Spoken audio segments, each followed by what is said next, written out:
Hello, and welcome to Gwellentia Gathers, the podcast where a group of my friends and I talk about a bunch of things that interest us, as well as our long-running campaign of Dungeons & Dragons, which, funnily enough, that campaign is kind of on hiatus right now. Don't worry, it's not because, we hate each other now, at least not any more than we I've did always already. hated him. Right. Most of you guys hate me, but that's for good reason. We don't hate you. But Say that to the penny jar, Chris. I didn't put that many pennies in the penny jar. The But penny jar is empty, thank you. It's because you took all the pennies. Yeah, and bought human male monks. Yeah, I know. anyways. But yeah, it's basically, the campaign is currently on a little bit of hiatus just because it has come to the end of summer, and with it comes college and school and other responsibilities, which means we're kind of a little bit divided up right now, but that's fine. Anyways, my name is Chris, or Alvesie, depending on where you know me from. I'm Nick. I'm Graden. I'm Adam. I'm Cubby. And yeah, that's pretty much everybody we have for this episode. Jake and Taylor are not here. Our special guest DJ could not be here either. So, sorry, it's just us. We just stop talking. Man, this is This going to be... whole podcast, a voice-based format. Stop talking. This is going to be a long edit already. But yeah. When's the episode when Cubby has to not be here? I'm looking forward to that one. Well, I hate to break it to you, Nick.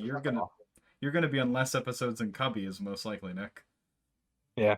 Mr. I'm going off to college and I don't download OBS and stuff. But anyways, how are you guys doing? It's another Tuesday because we record these on Tuesdays.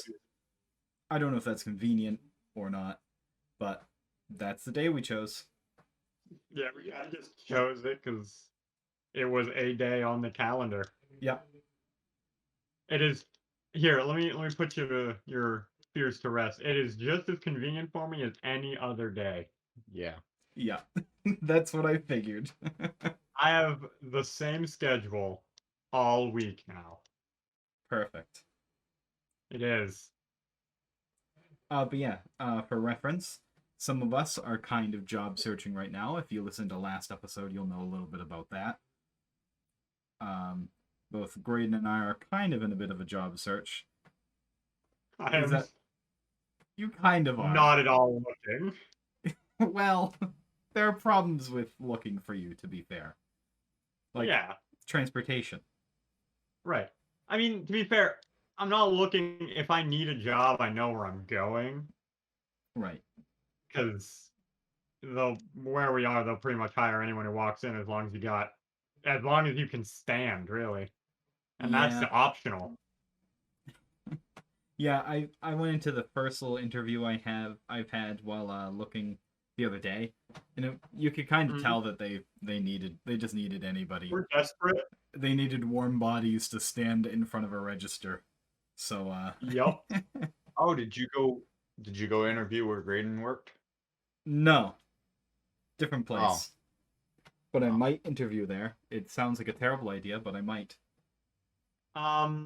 If you do go where I was going, you make more money, and it's not as terrible as the rest. That's fair. I'll let you in on the arcane secrets after the podcast. Good to know. But also this released information. There's also been a little bit of something that changed at my work, so I don't know if that's going to play into it or not. But that's, again, because of the nature of my work, something I can't talk about. So, right, great content where are right you there. Working now? The same Chris, place. tell us exactly where you're working. Well, no, I don't know. I'm curious. I'm working in the exact same place that I worked previously. I've been at the exact same place. Wait, you didn't quit? No. Oh, I thought He's you quit. Lining up a job before he quits, like you're supposed to do. Well. And also, actually, I'm still employed. Yep. But yeah, jobs, schedules, who needs them? All we need is this podcast and our D&D sessions. And fuel this podcast. For some of us, those D&D sessions may not necessarily be around completely. Right, Nick? Right. Yeah. Nick, I'm going to college in a couple weeks. He's so big I'm boy. not going to be home. Yeah. I don't have anything installed on my laptop, so probably can't do Discord and stuff on that. Why Well, I not? could. I don't have any gaming stuff on it, so I can focus on school stuff. But Yeah. Discord isn't technically gaming. To be Yeah, fair, but why would I have Discord and nothing else? This And to- podcast. and to be fair, there are reasons why Nick probably should focus on school stuff, but again, not going to get into it. Fair. We're now 5 minutes in, and this is the section of the podcast where we think about things to talk about. Yep. Ooh. But we're not gonna. I have something. There's an ooh there. Yeah. But we have our little segment from last time that we can bring back. The Adam update. What? Adam, how are you doing? Oh no. I'm doing pretty good, and I'm excited because I have plans with friends tomorrow Nice. Nice. to go to a fair that's happening around, and yeah, Forget that's a one of my friends likes to drag me onto rides that I don't quite enjoy going on, but it's Yup. fine. Understandable. Yeah. Very understandable. I puked on one of them a few years ago. I almost Nice. had a It's heart always attack. fun. Did you have a heart attack? Almost have a heart attack on the? I forget what the name of it is. The one that spins around the UFO. No, they don't have that this year, which Nope. really pissed me They off. don't. I like that one. The 0G. Yeah. Yeah, I love that one. No, the one I was on was Skydive. the skydive. It's like a Ferris wheel, but from hell. I don't think Oh I've yeah, ever been I on went that. on that one. I love that one. I went on it with Cubby. No. Oh god. Your resident forearm strength guy. So, for clarification, this is a Ferris wheel where they strap you into a metal cage, and this cage faces forwards, and you have to have two people, one on either like end of it. It's like a bench, and it spins like a barrel roll kind of spin, Oh. like left and right. The problem with it is that there is no like mechanism controlling where it spins or how it spins, so it just spins freely. Well, there And- is a mechanism. Shut up. I'm talking. So the problem with this is Cubby is a large 290-pound man. I'm 200 pounds, thank you. 290-pound man. 200. I am a small little like 130. So we were what? I'm gonna guess 4,000 feet in the air. We were maybe 50. 4,000 feet in the air, and he was on one side. I was on the other. We He were was both on my side. facing down. And I was looking directly at the ground the whole time, praying for death. That, and there's a wheel in the middle of this cockpit that if you can move your own weight, which I can move both our weights, then you can spin yourself even faster. Which, me being an asshole, most certainly did. The main problem with this is that they have to like load people on one at a time, which means that at one point they had us at the apex of the wheel, just sitting there, not moving. Meaning he was squishing me, so I just turned us right ways, and then he freaked out, so I let us go, and then we squishing me again. Nice. So this sounds like a mix between the Ferris wheel and the Tilt-A-Whirl, which sounds great. Because Mixed with the zipper. Yo, I Yeah. thought it was great, but that's just me. Then again, the tornado one, that was pretty good. I like the tornado. The tornado is cool. You also like the fact that I could get us going fast. Well, because but- it's like the teacups at Disneyland, oh, which that's I the- rode exactly once and actually made me the most sick out of any ride there. Nice. The tornado is that's like the It's one the that one sits you for- kind of diagonal, right? It like so you're in like chairs of 4, all Mhm. pointing at each other, and there are a Yes. bunch of them. And there's a wheel in the center, and it spins your chairs all around like If in a you- circle. Yeah. And then you can grab the wheel and spin it yourself to spin you in another like axis. Mm-hmm. Basically, we just had Cubby grab onto the wheel and whip us around. Which worked out quite well, because, yeah. You guys just kind of sat there like ragdolls. It was hard to do much of anything else. Yeah. And I felt bad because I don't think it was supposed to spin that fast. I'm gonna be honest. I don't think the ride operator, who's paid probably like $9 an hour, cares. No, he didn't give two shit. And $9 an hour is actually below minimum wage here, so I'm not gonna make that joke. The statement probably Cubby. still stands, to be fair. yeah, exactly. Yeah.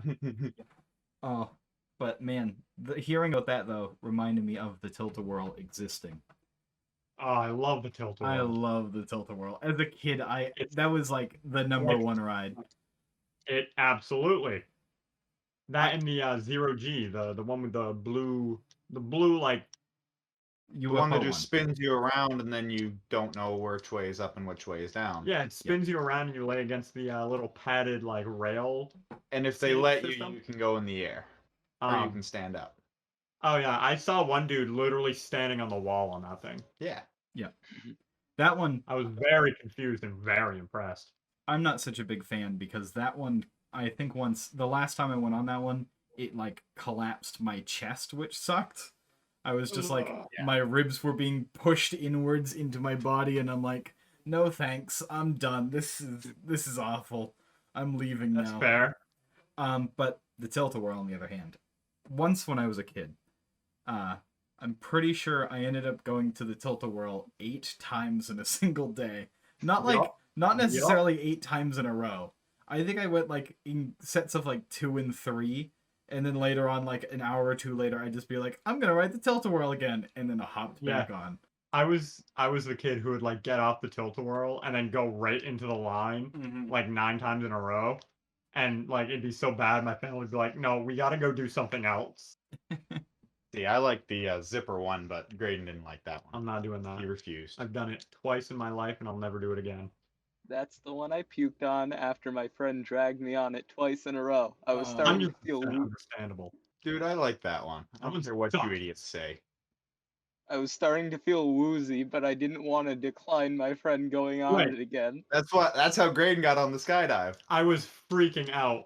But then there was ladies behind us, and he said he can't chicken out. I'm like, no, I'm not doing that. Yeah, with that one, I was luckily about equal strength with my friend, so I could try and keep the wheel somewhat straight while he was Right. trying to spin it. We were fighting for control the whole time. I love the idea of competitive skydive. Yo, that actually sounds like it could be kind of fun. But It was more me being scared and trying not to spin at Mach 10. Adam was functioning on adrenaline. so Graden, you want to try to fight me on it? No, I want to never go on it again. We gotta have like, that's like, cause like the WWE and stuff has been around for years. It needs something new to spice it up. Why don't we put wrestlers on carnival rides? Wouldn't that be like the most interesting matches ever? Yes. Just 2 people decking each other in the face on the zipper. Yeah. And like 2 wrestlers standing on top of the bears that spin around and just leaping from bear to bear.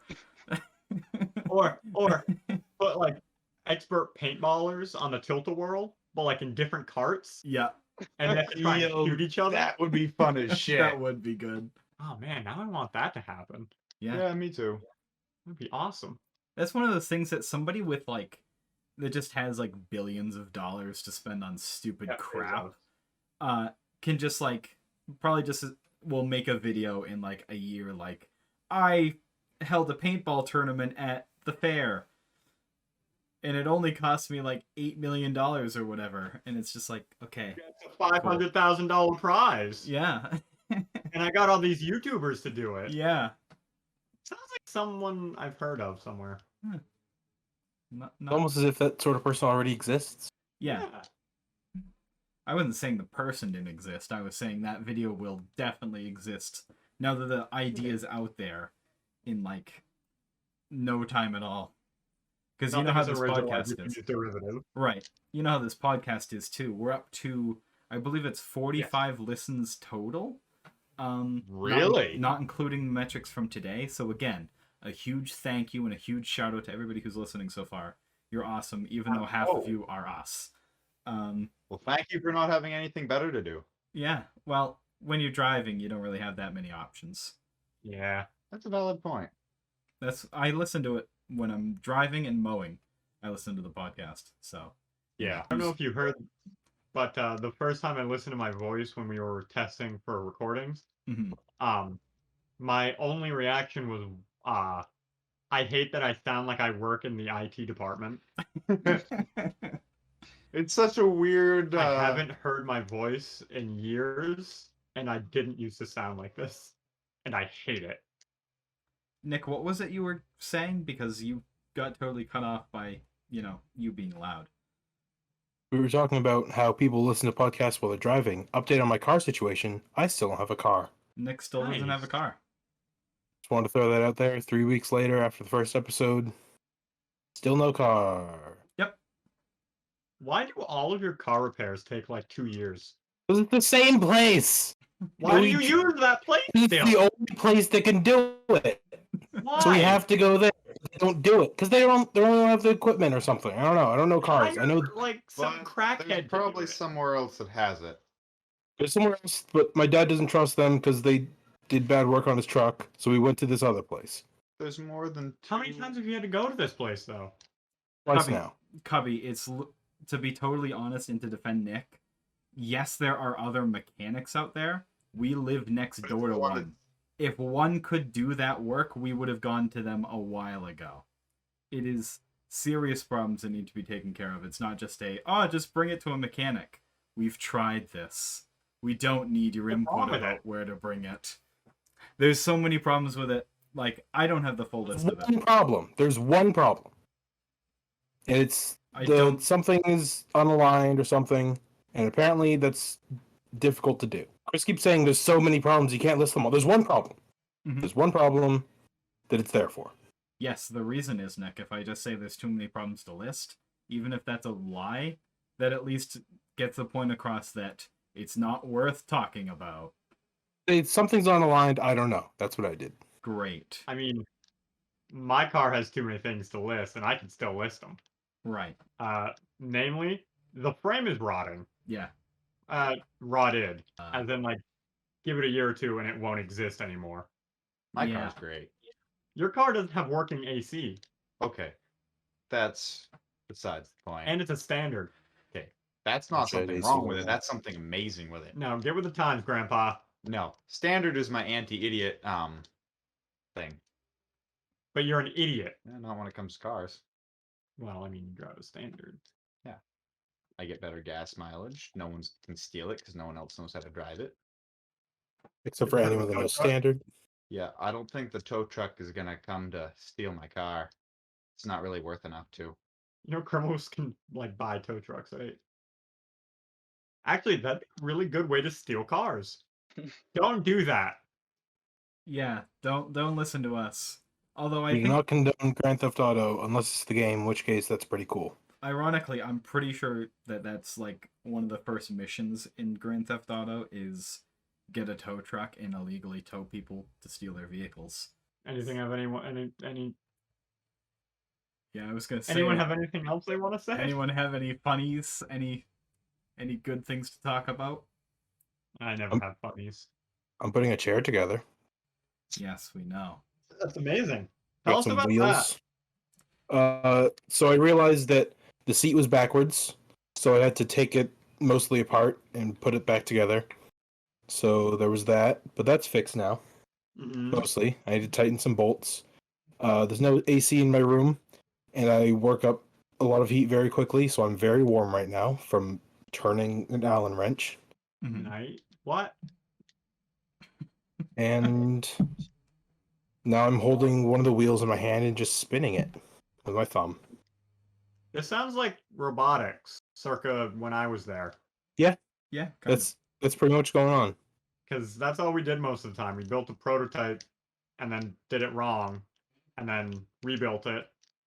And then we did that for about 3 weeks. This reminds me of Destroy, Build, Destroy all over again. Yep. It was who was That's it that had essentially that? what we did. Who was it that we had that conversation? It was. I know Jake was there. Was it? It was. I can't remember who else was part of that conversation, but I totally forgot that show existed until he like reminded us about it. I forget about it until it's brought up, and then I'm like, I remember exactly what that show is. Yes. Still don't know what that show is. Well, somehow that doesn't surprise me.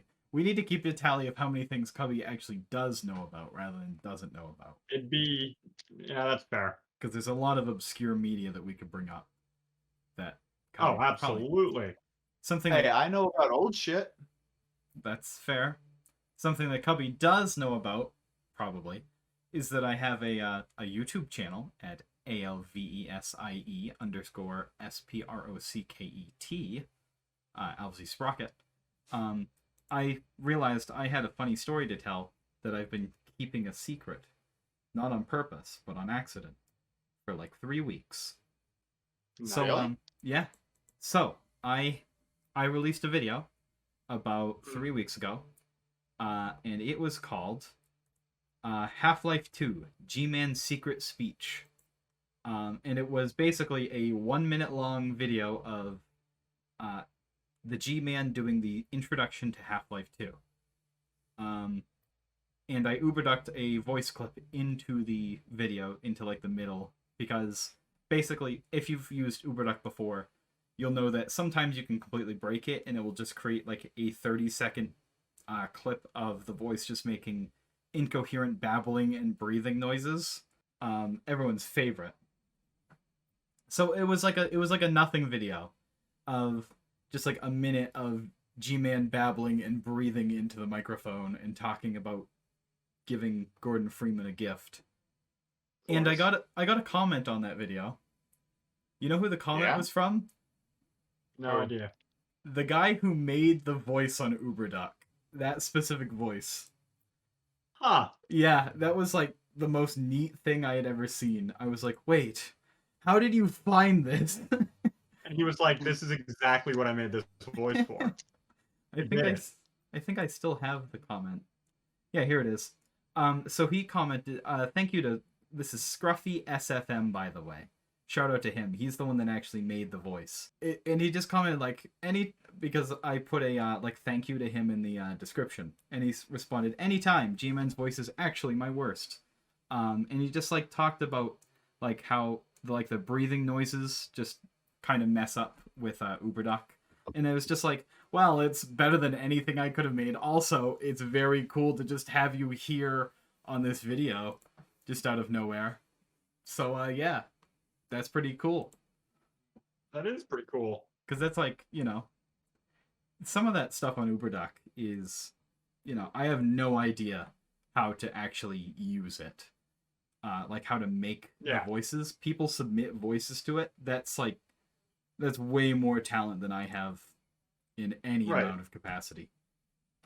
And anything I can do in my life, they have more talent in that. Yeah. That's like, yeah. It's one of those things where no matter where you go, you're going to find people that are better at something than you are.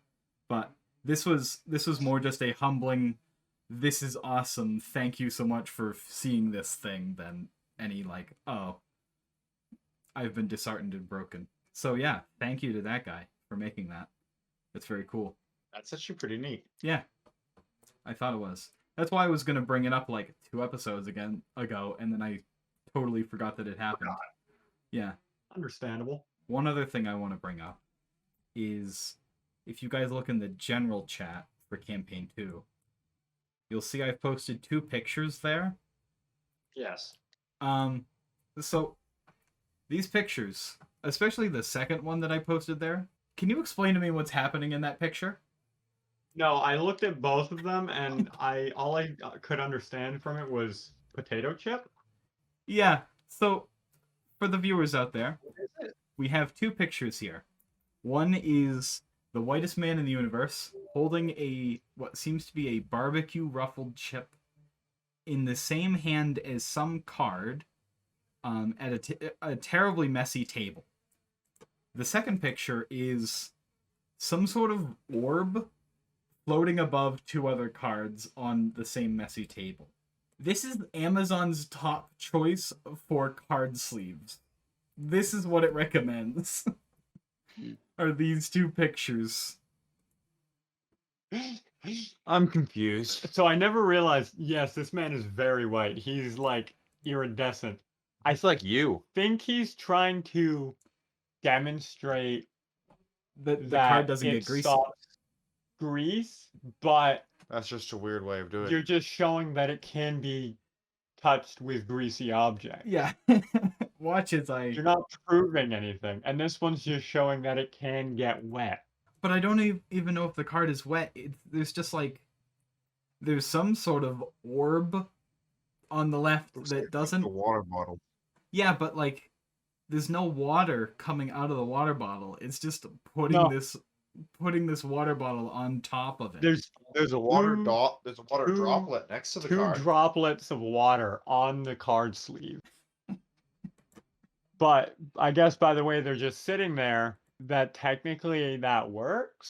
Yeah. But that doesn't explain the potato chip Yeah, no. in any way, shape, or form. Although now I want potato chips. Terrible. You're the one who smelt your armpit and said, "That smells like ramen. I want ramen," and then proceeded to make ramen. Chris, cut that out in post. Do not cut that out. You were saying, Chris? I'll see how I feel. I don't know. In the first picture, it kind of feels like the guy's like doing some sort of weird science experiment of like, oh yes, I shall now expose the subject to subject A, potato chip. Let's see what happens. Or he's going to accidentally bite the card instead of the chip, which is 100% what I would do on accident. Right. Just take a big old bite. Everyone has had the experience of getting too excited while eating something and then eating the wrapper that it's in. Yeah. 'Cause I've done that. Wow, we are... Let's see. I just wanted to say that we are 3 episodes into this, and we've already run out of things to talk about in the beginning section. Yep. That's why we just play D&D, because we're boring people. Okay, Nick, how's Skyrim going? It's pretty good. I finished the Thieves Guild. Nice. I'm playing an orc that does backstabbing, so I can do like 60 times damage if I want. Nice. My favorite pastime is backstabbing dragons and one-hitting them, which is pretty cool. That's it. Still haven't gone to see the Greybeards. Me neither. Yep. I haven't even killed my first dragon, actually. I wanted to use shouts because they're fun. Yeah. Yeah, never beat Skyrim before. Not sure if I intend to do it. Me neither. I spent most of yesterday smithing iron daggers, as you do. Thing is, it's based on value now, not just like quantity. Yeah, no, it still works. I crafted about 1,000 iron daggers. But you can just go to like Coalscaker Mine and get a bunch of gold. Part of me wonders what would happen if you two like just started playing like an MMO where that's all you do is the slow medial building and grinding of skills. I feel like that would occupy their brains for way too long. Yeah. We never leave the first area, and then we'd be able to one-hit all the enemies, and then we would never progress past that. See, but that's and not we even... would just get exponentially stronger. There's an anime for that. There's an anime for everything, and it's an isekai. Isekai are terrible. Anyways, I like them, thank you very much. MMOs aren't my style, oddly enough. But I do like numbers getting bigger, but if there was... So I'm going to say something very weird. But if there was an anime, or if there was a MMO that was like Skyrim, I would super play it. And when I thought that at first, I was like, oh, there is. It's Elder Scrolls MMO. I was like, well, no, I want an Elder Scrolls MMO that's not Elder Scrolls MMO. What do you mean by that? Like, a game that's not Elder Scrolls Online, or a game that's not in the Elder Scrolls series? No, like if Skyrim was multiplayer, that would be awesome. Elder Scrolls Online is not fun, in my opinion. There is a Skyrim mod that's I think is it Skyrim Together? Yes. Something like that? Yes, it is. That is Skyrim multiplayer. And it's very glitchy. Good? It's very glitchy, but I mean you can get past that. Huh. That would definitely be worth us trying at some point. Absolutely. We'll add it to the list. The list which, actually, has been not shortened but explored, because we played Left 4 Dead 2 the other night. Was that last? Yes, No, yeah. that was the night before. That was a lot of fun. Just hopping back into that. We gotta play more games like that together. Yeah, I like Left 4 Dead. I can only play a level or two at a time before I get bored. Yeah, that's fair. But it's great to play in like short bursts. Yeah. I'm not sure if I made it clear in the video, but I was playing with a bunch of mods on, Yes. which included making all the zombies into the Flood from Halo, which is really cool because like all those special infected were different kinds of Flood. A lot of my guns were Halo guns, and same with the melee weapons. And the fire axe was replaced with the Marauder axe from Doom. Yep. So everything was Halo except for one thing, which was Doom. And the axes were very common. There were a lot of the axes, and the texture wasn't great. So I saw them a lot. Mm-hmm. And yeah.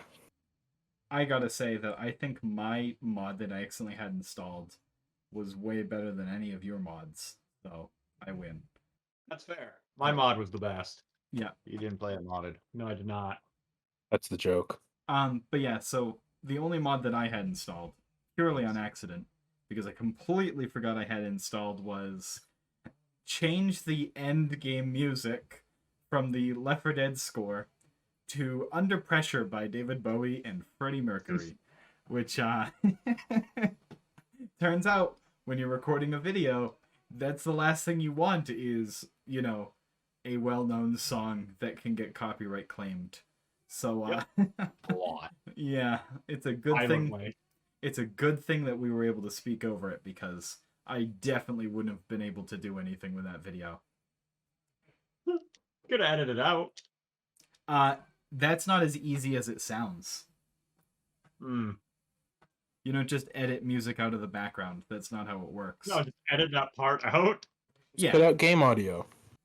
Also, my game froze at the end, so the car was just kind of floating in midair for like a solid 15 seconds, which was pretty funny. But you know, that's what happens with, you know, terrible internet connections like what we have. Right. Maybe Cubby can join next time, so we actually have 4 people. Yeah. Maybe. So I'm not trying to kill Rochelle to leave her behind. Listen. Well, my sister texted me and said, "Hey, you want to do a movie night?" Sure.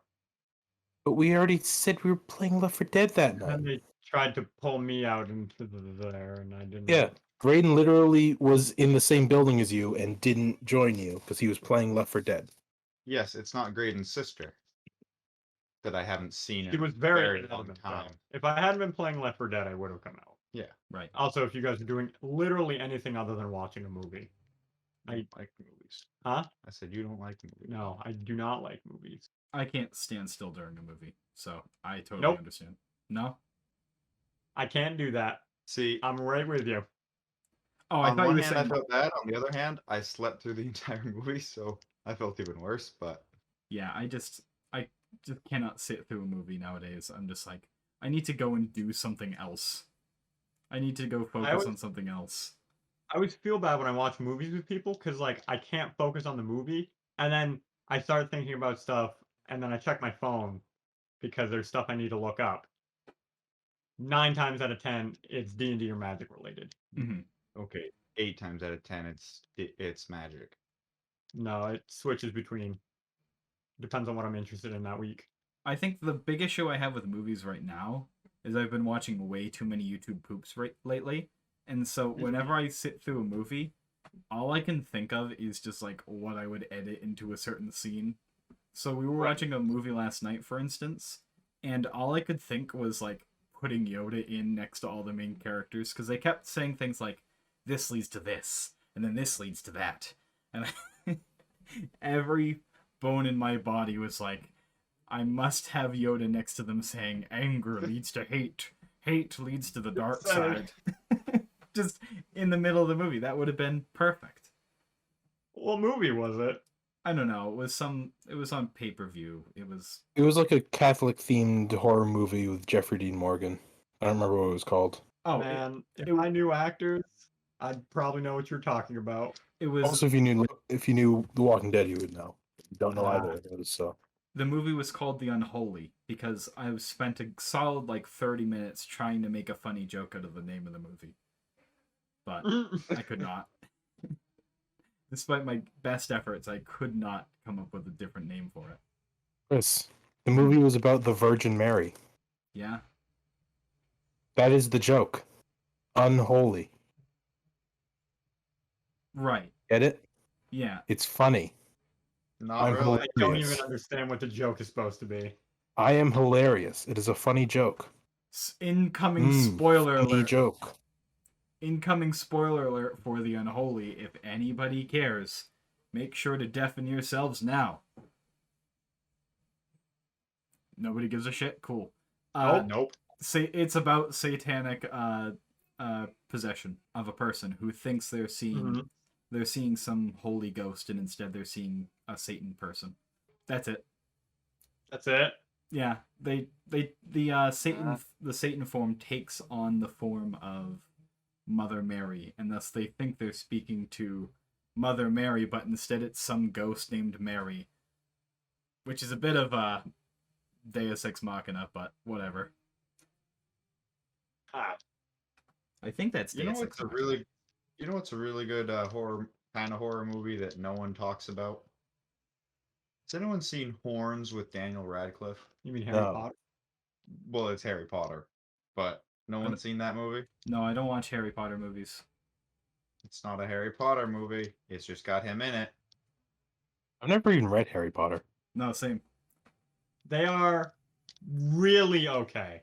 The books are much better than the movies. Oh no, actually I shouldn't say anything bad about the Harry Potter fandom. Why? They'll come for my throat. Just direct it. Death threats. Just direct it all at what's her name? J.K. Rowling. J.K. Rowling? Yeah, everyone hates her now, so it's fine. What if Right. we turn? Why What does if, everyone hate J.K. Rowling? Because she ruined her masterpiece, according to them. what if we turn all She's this? she's like a transphobe and stuff. Yeah. What if we turn Oh, all that this? too. What if we turn all this negativity into positivity at books? No, I'm not going to bother with that. I'm just going to say Percy Jackson beats Harry Potter. Fuck anybody. who Definitely. thinks Yeah, differently. 100%. The Lost Hero is also a wonderful follow-up series. Those books, Is A that tier. the one with the Romans? Yes. Okay, then yeah, I know what you're talking about. It's Very not good. better than No. the Percy Jackson, but it is a great continuation Yeah. for when you get older. Yes.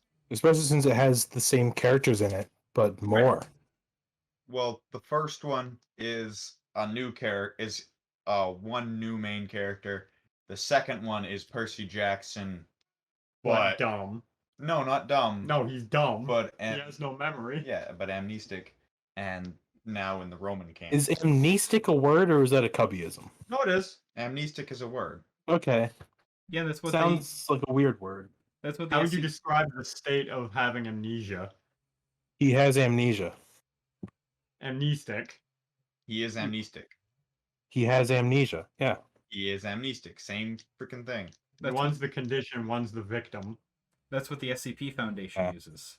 Amnestics. Yep, amnestics. Where do you think I learned that word? Yep. Man, I'm glad big- we're all on the same page. Yeah, Yep. big preach to the SCP Foundation. What cool stuff. Yeah, they're pretty great. They're terrible people, by all accounts. Well, that depends. Hey, they protect us. The Foundation is terrible people. The people who actually write the articles and support the website, like the actual Are people, absolute gods. they're wonderful people. But yeah, Shout out to the one dude who decided that a baby launching catapult was the way to go, because he was 100% right. okay, fair. Some of the stuff on that. What? What is this? There's one that launches small objects up to the size of a baby at high speeds and walls, What is which sounds terrible, and it is, but I can't stop laughing. okay? This is a segment we can do for the Funny Haha podcast. This is interesting. What's your What? favorite SCP? What is That your one? Oh, that's a terrible idea, Chris. well? Favorite is in one you know the most about, or favorite is in one you think is the most funny? Which you- one do you enjoy the most? Yes. Because in my mind, the absolute experience I got from learning about the tiny catapult was the best. Because at first it describes it like, oh, tiny like acorns and stuff. And I was like, oh, it's just one of those like nice ones. And then it was like, it can also be known to launch babies. And I was like, oh my god, I love it. Not a good reason to love something. No, but it was funny. Speaking of I mean, fun, not launching babies. Don't kill babies. Yeah, don't kill babies. That's a bad idea. Don't launch. I don't think that's something we should have to say. Well, you never Let's- know. You never Anyway, know. let's You never take know what you have to. let's take the controversial opinion and say don't kill babies. Right. You know what's hilarious to me? So Wow. I just logged onto the SCP Foundation site just for fun, and I guess on browser they have a new, I don't know how new it is, but there's like a new format to it where you have to like press like, warning, this is classified information. Are you sure you want to access the site? And you click like access, and then you put in your password, quote unquote. That's adorable. And you can type in anything and it works. I typed in, let me just double check, JK0JJIIJ. And Google immediately popped up and said, hey, do you want us to save this password for you? Oh my god. There's no Thanks, username. Google. It's just like, hey, you want to save this password? Well, because it's a password field. Yeah. So Google's like, I can save that for you if you'd like. Yeah. Did you let it save it? No, I didn't let it save it. I did take a screenshot of it, so I have that forever. But yeah, what is your guys' favorite SCP at the time of recording this? That's a very hard question. Graden, go. Adam, go. I don't really know. Yeah. I honestly have forgotten half the ones I've read about. Yeah, me too. So Baby is always in my mind. there's nothing that is really standing out at the moment. What about one of the ones from like the campaign we did? Oh, we should talk. Yeah, so just for reference, we did a whole like 2 or 3 part one shot in D&D in 5th edition, where I put them through the Foundation, and they were up against a bunch of SCPs. It was very cool. It went very well, and everyone made good decisions. Yes. Like my character's name. Mm-hmm. Yep. Feel the awkward silence. His character's name was Ledass. Yeah. Oh, yeah. LEDAS. It was an amalgamation of things I could wild shape into because I was a Circle of the Moon druid. Mm-hmm. Point is, it was a very good campaign, and very atypical for a D&D campaign. And it had a twist ending too. Yes, it did. I still got to submit my SCPs. I should do that at some point. Probably a good idea. Anyways, I have thought of my favorite. So my favorite. Okay, I'm gonna start with my runner-up favorites. I have 2 runner-up favorites because I could go into like my top 10 because that's a long list, but I'm not going to. My first runner-up is like SCP like 5. It's in the 5,000s. Let me see if I can even find it on the site. But there's a Skyrim SCP that I am just Right. I am just in love with. Disease. Yes. There is a SCP that is basically a Skyrim STD that means you have to live through the entirety of the video game Skyrim whenever you splooge. Orgasm. I was gonna leave it at splooge. Just say orgasm. I'm going to keep Oh. with splooge. But yeah, this is such a dumb idea that it's my favorite. One of my favorites. That's my runners-up. My other The runners-up. scary part about contracting that is if you're like me and Nick and never finish Skyrim, Right, you're stuck there We forever. were just gonna say never finish. Yeah. you're just stuck there, like power leveling smithing until the end of time. Oh God. Here it is. SCP-5706. It is named, all caps, Skyrim Speedrun Prank, 5 exclamation marks, in parentheses, gone wrong, exclamation mark, in brackets, gone sexual, exclamation mark, in the funky brackets, not clickbait, 3 exclamation marks. That's a pretty good one. If you're looking for a stupid SCP to read, that's a great one. My second runner-up is 055, which is, it's one of the first, like, thousands. So you know it's one of the good ones, one of the classics. Right. That one will always stand out for me because I only read it once. Unlike 096 and 106, like the really famous ones, I've only really read it once, and it's still one that sticks in my head. 055 is a large concrete box inside a larger concrete box with very specific instructions on how to contain it. Nobody knows what's inside the box. So it's nobody knows what it is that's being contained, but it has like such weird, like specific instructions that it just makes it one of my favorites. Yeah, it's pretty great. Some dude was just flexing conditions. Yeah. Who knows if it's actually an SCP or some, bullcrap that somebody came up with or what, but we'll never know. And then I think my favorite, I'm just going to put in my the easy answer, which is 096, the Shy Guy. I'm just going to cheat and say that's my favorite because he's pretty good. The Shy Guy is the famous tall white man. The tall white male. Yeah. Tall white male with long claws that eats and kills everything if you look at him. Honestly, that eerily describes me. It does. Yeah. Except for the killing part, because... See, ramen. Yeah. The truth is that I we're murder actually... a bowl of ramen.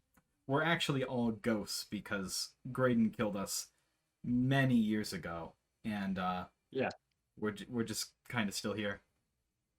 Spooky. Yep. Woo. But yeah, those are my favorites. For now, I'll say those are my favorites. Pretty good. Am I the only one that hasn't gone yet? Nobody else has No, gone. I haven't either, but go for it, Nick.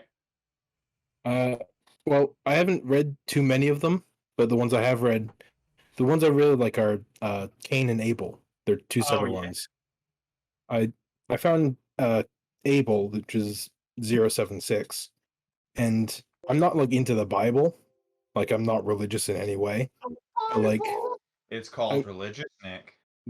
Yeah, I know. I'm not hip to the Bible. Yeah, I know. But those are like characters from the Bible, right? Or some along those lines? Yes. Yeah. Cain and Abel are Adam and Eve's children. Really? I didn't know. Yes. Yeah, as I said, I'm not into the Bible. I'm not into that stuff. I don't know how the SCPs are to like. AJ and I are the only. I don't know about Adam. Adam, are you religious? Great response. Haven't really focused on it. Yeah, I don't think it's important. Anyway, I just really like because they're more fantasy themed, and that's like my favorite genre of all time. Like every book I read is fantasy themed, and that there's one creature in a box underwater somewhere that periodically just breaks out and murders everything around it is pretty cool. And there's one H.P. Lovecraft's Call of Cthulhu. I don't know if that's the book, but that's the game. Call of Cthulhu is the game, yeah. Yeah, I don't know what the book's called because I haven't read it. I don't really remember what Cain does. I'm trying to find him now. Cain kills all natural life. That was Abel, 076. Oh. Wait, right. Cain manifests weapons out of a spatial anomaly and is also nearly immortal. Yeah. He's the one who's just a murderator. No, one is a murderator, one is like a dude that you can talk to. What? I remember that's the thing. Say it again, you broke up. One is a murderator, and one is a dude that you can talk to. Yes. Cain's the murderator. No, other way around. Murderator. Abel is the guy you can talk to. Other way around. No. Abel is the murderator. Yes, I found it. I found Abel. He's 076, and it talks about how he broke out and murdered a lot of people. That doesn't Did make Cain sense. kill Abel? Yes. Biblically, it's a revenge thing, right? I don't care about the Bible. I was just saying I don't care about the Bible. I'm talking about the SCPs. And the SCPs are based off of the Bible, dipshit. Yes, I'm reading it right now. Okay. And Abel is the murderator. I have it in front of me, Cubby. Shepherd. Well, Abel acts as the monster he never was. That just reminds me of Bioshock Infinite. All right. If Cubby's going to keep confusing SCP Foundation for the Bible, I guess I'm done. The SCPs are based off of the Bible. Yes, but you're saying the opposite of what they are in the SCPs. Right, because logically, based on what they're based off of, it's assumed that the one who murdered his brother would be the murderator. Yes. That was Yes. the confusion. And I told Cubby that's not the case, and I have it in front of me. He said, no, but in the Bible, blah, blah, blah. Yes, but you are very often wrong about things. Yes. I have it in front of me. Even when you have it in front of you, you have a way of being wrong. It's because you read half of stuff most of the time.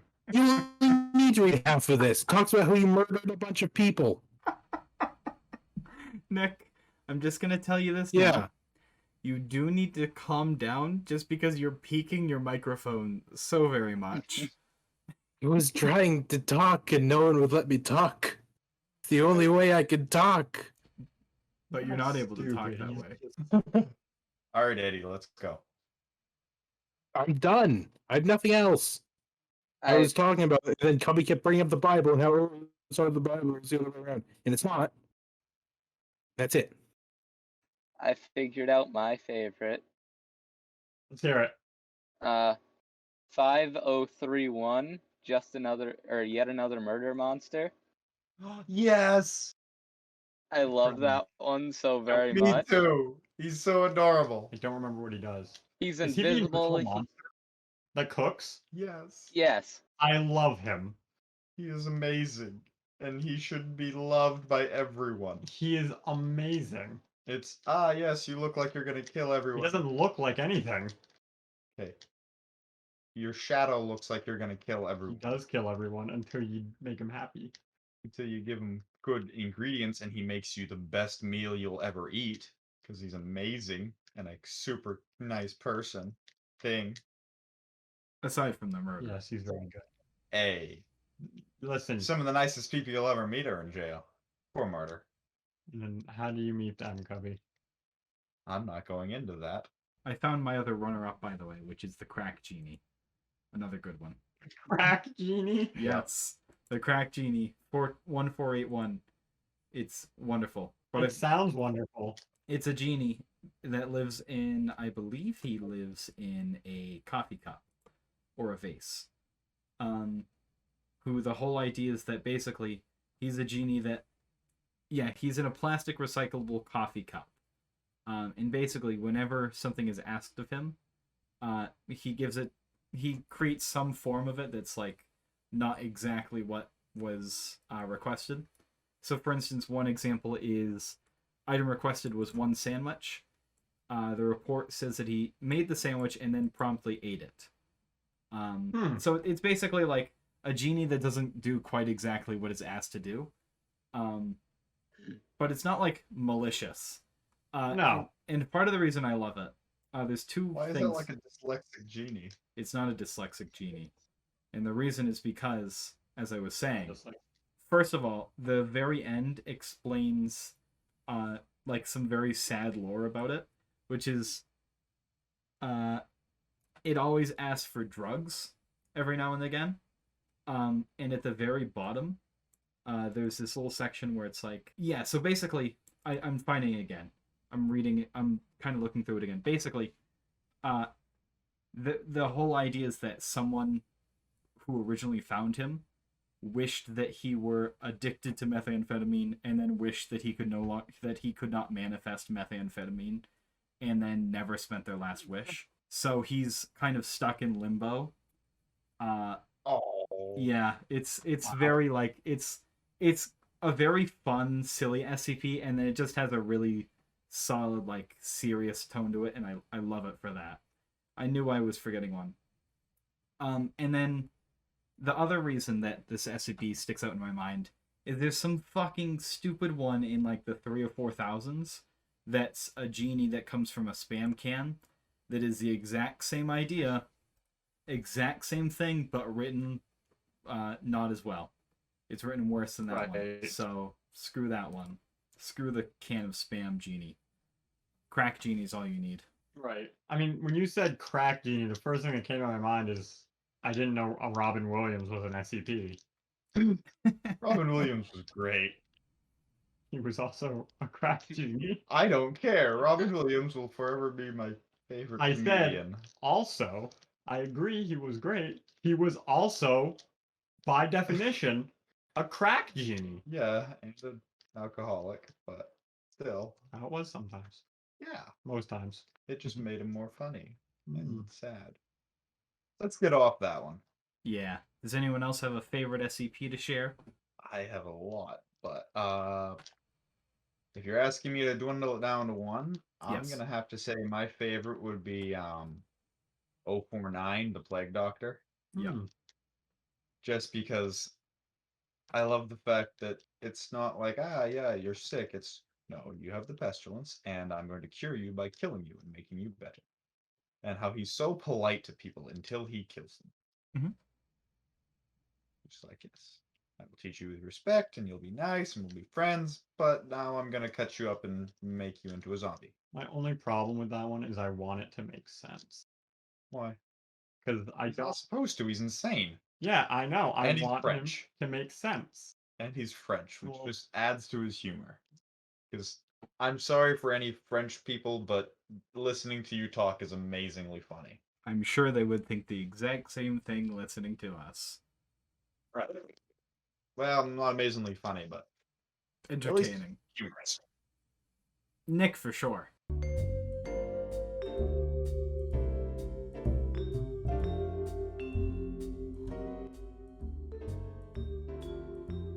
Where we last left off, the party of adventurers had been making their way through the Eternal Ward, trying to make friends, trying to find a path forward, and trying to bring back their dead compatriots. But today, we have a little bit of a different focus. Regardless, I'm still going to introduce our little cast of characters. I play Ark, the High Elven Artificer Alchemist, who has replaced Mittens in our party composition. I'm Cara, the druid barbarian furbolg that just wants to be friendly with 9 charisma. Moon Druid, Bear Totem Barbarian. Yep. Oh, we're going subclasses now? Yeah, you guys are Ooh, high enough level. fancy. Okay. Technically, I had my subclass at level 1, Right. 2. Just saying. Like, You Dude, had one of your sword powers. subclasses. You Dude, had one of of your them. subclasses. Shh, I'm flexing sorcerer. I don't get to do this often. I play Jean, the College of Swords bard and draconic or red gold draconic sorcerer. A drow. A drow. Yeah, that too. And I play Billy, William Kidsley, the Satyr Archfey Warlock. And we had a bunch of other characters with them at this time. Obviously, we had Philary, the tiefling barbarian of the Path of the Ancestors. We had Ruffy Lee Xarcsvoror, the Canii Battlemaster fighter, and I think was just starting to pick up some paladin. And, Yeah, because of the zealot. yes. And lastly, Gib'duil, the trickery domain cleric of the goddess Merethes.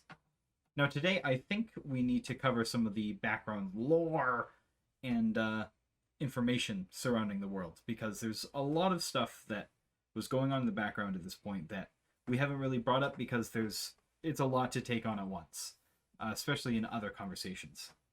So I think a lot of good things to cover is especially with the Fey Corruption stuff, what that's actually done to the world. I think that's an important thing to kind of cover first and then go into other factors as we do that. But yeah, so basically with the Fey Corruption, because I also want to hear your guys' if you have any questions on how I figured out certain parts of it or how certain parts of it actually do work, and also your input on that stuff. But I guess the right place to start would be with the corruption itself and what it actually what it does to the magic of the weave and the magic of the world itself. That's okay. Cubby dashed off to find his corruption sheet that he should have memorized by now. I'm surprised he hasn't. I'm the only one that still uses it. Why do you use it? Because I still have corruption.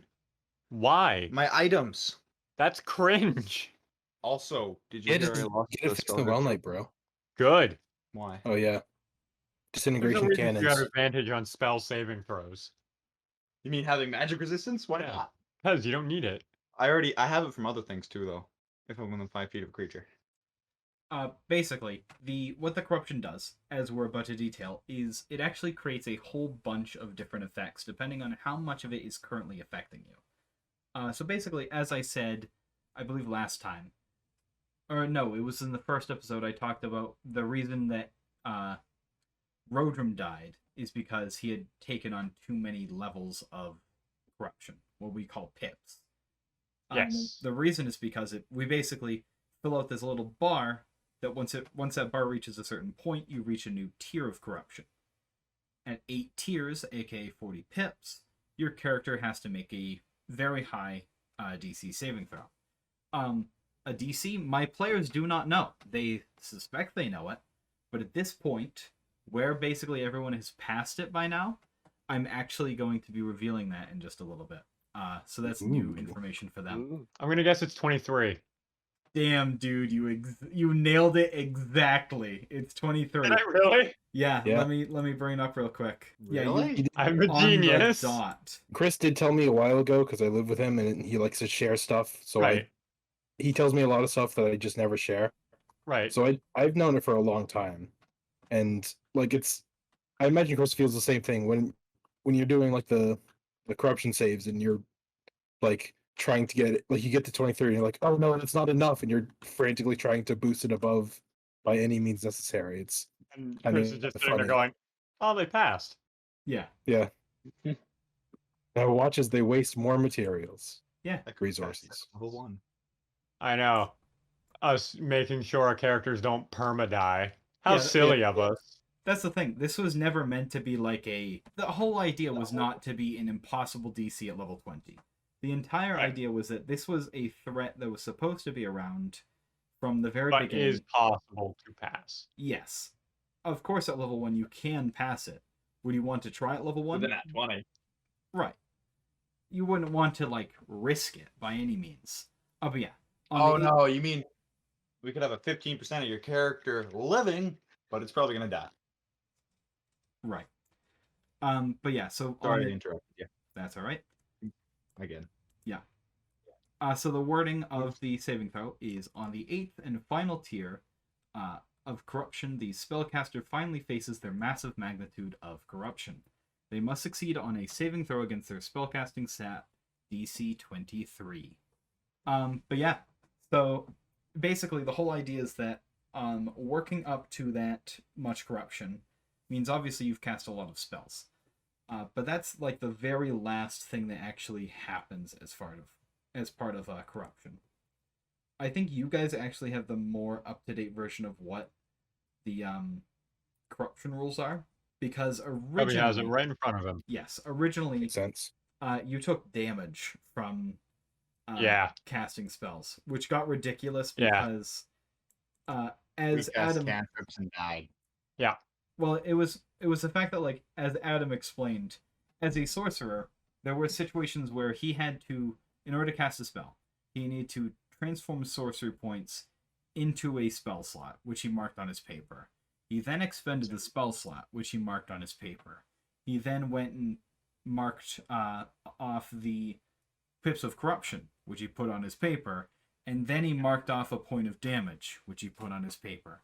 So it was just like more sorcery points. Yeah. So it was just an absolutely ridiculous, like, annoying amounts of having to do everything. So instead, nowadays, there is a different function of that, which is conserving, I believe. And you guys have the rules on that, actually, because I don't have a copy of that handy. Yeah, I have. You want me to read that? Yeah, sure. Upon reaching the first tier, the roots and vines of the Feywild begin to wrap around the caster's arms, restricting them and causing disadvantage on all attack rolls, ability checks, and saving throws after you cast a spell. This can be removed by conserving as an action, bonus action, or your movement. Yeah, so basically, at first, you can basically conserve and thus get rid of this penalty, which is supposed to just be a minor debuff until you take time to conserve, which you can basically do as any part of your turn. But as you get higher and higher tiers of corruption, it takes more of your turn in order to conserve. Yeah, like, I believe... May I? Yeah, go right ahead. At tier 3, conserving can only be or can't be done as a movement, meaning it's only action bonus action. At 4th tier, it can only be done as an action. And I believe at 6th or 7th, doesn't Keep it become going like because conserving takes 1 minute at tier 6. yes. Yeah. And at tier 7, conserving takes an hour. Conserving becomes a lot harder to do, and thus the corruption and the debuff just kind of capitulates into making it a lot more tougher for you to really do anything at that high corruption. Yeah. It almost becomes not worth it to try and conserve once it takes like an action. Right. I mean, honestly, so, it's very specific because it affects different characters in different ways. Like, if you don't have a lot of bonus actions, it won't be a problem to conserve as a bonus action. Like, if you're a fighter, your only bonus action is like second wind. Mhm. Personally, for my character in specific, conserving was a pain to try and work around because I was designed to use every part of my turn as much as I could. So really the only time I was able to conserve was if I had movement free and only during like the first 2 tiers. So for me it was like a huge thing I had to worry about, but for like Billy where you could just be like, bonus action. Well, Cara, my bonus action was either entering rage Mm. or wild shaping, which was kind of a bad setup on my part. But Both also get rid of the ability to cast spells. yes, Yeah. here's the thing though. Most of the time, I'd cast a spell And and then do one of those. Yeah. If it's concentration, like healing spirit, probably my favorite spell in the game, as you guys all know. Probably Mhm. because it's the most powerful healing spell in the game. Yes. Well, one of them. No, Yeah. it is the most powerful healing Yeah, spell in it's the pretty game. great. Bar Yeah. none. Agreed. Like, power word heal has nothing on this thing. It's pretty great. And for flavor wise, it's a dancing bear, which is also pretty great. But a couple of other things that corruption does is I didn't want it to just be a debuff thing the entire time, because then I kind of wanted there to be a situation where some people would want to kind of risk themselves and some of their and just take like some debuffs in order to get some interesting little buffs. So for instance, at the 2nd tier, I think this is still the same. You get like advantage on charm saves and can't be magically put to sleep. You get Advantage on charm and can't be magically put to sleep by Fey related magic specifically. probably the best upside you can get is tier 4, where you can regain spell slots on a short rest equal to your proficiency bonus. Yeah. Once per long rest. Yeah, that's a pretty strong one. And then, tier 5 is also pretty good. Your magic has a random part to it. It's also so pretty bad. Whenever you cast a spell, roll a d20, and on a 4 or less, your spell affects yourself in addition to its other targets. So that could be situational. If you're a blaster, that is terrible. Oh, Yeah. that would have been funny as hell. If you are a healer, it's phenomenal. Fireball! I explode. Although Oh. we don't really cast Fireball much at our table. No. I don't think Any player characters cast it. I've cast it. You cast it in a joke. You cast as No. a firework. No, that was Melf's. I used Fireball to get rid of charges. Yes. Yeah, as a firework. Yeah, I think but that's perhaps, literally the only way. I think perhaps the most important tier of corruption, however, aside from the instant death one, is the 3rd tier, which I did not expect to be as ridiculous as it would become. On the 3rd tier of Absolutely game ending. On the 3rd tier of corruption, you begin to draw the Fey to your presence with the sheer magnitude of your corruption. Whenever you cast a spell, there's a % chance equal to 10 times the level of the spell slot expended to summon a Fey creature hostile to your location. That's all that ability says. That's all that tier of corruption says. The main problem with it is what happens behind the scenes. Mm-hmm. Yeah, in order to figure out what actually this Fey creature is, requires a little bit of just kind of winging it and hoping the dice give a good result. I didn't make a table for this. I didn't have a table to use for this. This isn't exactly a rule in normal D&D that I could just steal something from. Instead, the metric was basically Okay, let's roll a d20. Alright? That's the CR of whatever's being summoned. Now, allow me to just look through the books for a little bit and decide what stupid thing that is vaguely Fey-related can show up of the CR according to this ability. Because why, scale that to the party or make it make sense in any meaningful way when I could just, roll dice and see what happens? This is the exact formula that lets you summon the Leviathan. Yeah. Yes. Something we'll get to later on. I will point out, Mm-hmm. is not Fey-related. Right. Of course not. It's a Leviathan. But what else are you gonna summon under the sea? A Kraken. Fey mermaid or something. I don't know. This Leviathan pixie was that We can instantly go kill the ran. rock. We can go kill it if we need to You now. can have fun with that. I'm I'll do not it. fighting it. I'll fight it. I see it, I can shape change into it. I'm up for it. great. Yeah. Plan that out, Chris. Yep. They're gonna go Yeah. Leviathan hunting. Oh yeah. I'm sure they can try. This whole tier was another reason why playing Mittens was not gonna work. Trying to heal the party and not summon things. Yeah, this very quickly became an issue in a couple of important situations that we're gonna get into the details of later on in the full recap. Yeah.